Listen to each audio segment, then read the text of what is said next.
as a government spokesman yesterday stated that there were no plans to shut down the capital, so in Samut Prakan province it's now officially law that everyone wear a mask while outside or in a public place.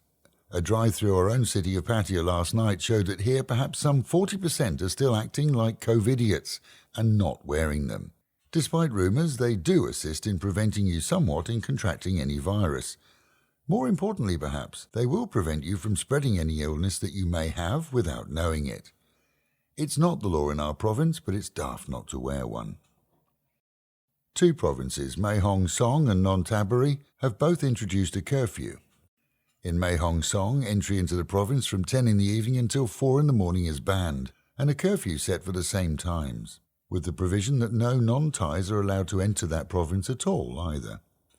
On Phuket, where entry to the island has now been blocked, flights due to stop soon too, the Mayor of Pattaya has requested a curfew as well, and curfew measures are expected to increase in many regions.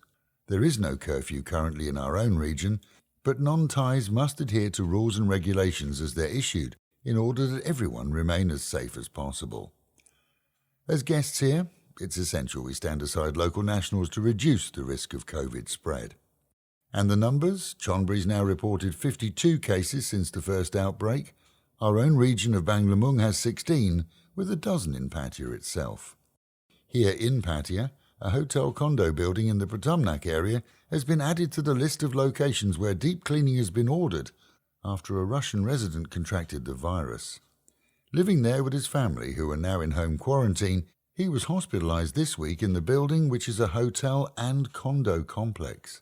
All buildings that are open to the public should be adhering to a serious and regular cleansing schedule now. As news spread of 24 medical personnel working at a Nakhon Pathom hospital now being quarantined, the reminder's out that anyone going to a medical centre must reveal any contact they've had with an infected person. In this case, the woman attended for a cough only. It was only later that her daughter mentioned that she'd had contact with an infected person. In addition to the quarantine of staff, that hospital has had to close its outpatients ward for a month and can only accept emergency cases. Last night saw Pattaya seriously quiet, with only roadside food vendors busy. Life goes on here, despite the fact that all restaurants and pubs and entertainment are closed except for takeaways. The convenience stores saw a spike in trade just before the time when alcohol sales are banned at night now. Hotels continue to operate for their residents, and they're open to new guests too. In Thailand and globally, all forms of media have been warned against making light of the epidemic on April Fool's Day. The concern is that people might actually take the reports seriously. We at Fabulous 103 have always produced a fun news on this day and created one for this year too, but out of respect to the Thai government's memo on the subject, we've withheld it.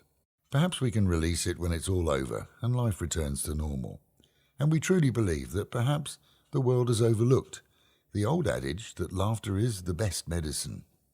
And with the reminder to wear a mask at all times, stay at home when you can and keep social distance from other people, and the Met Office promising highs today of 33, dropping down to 27, a sunny day. That is the local and national news from Fab FM.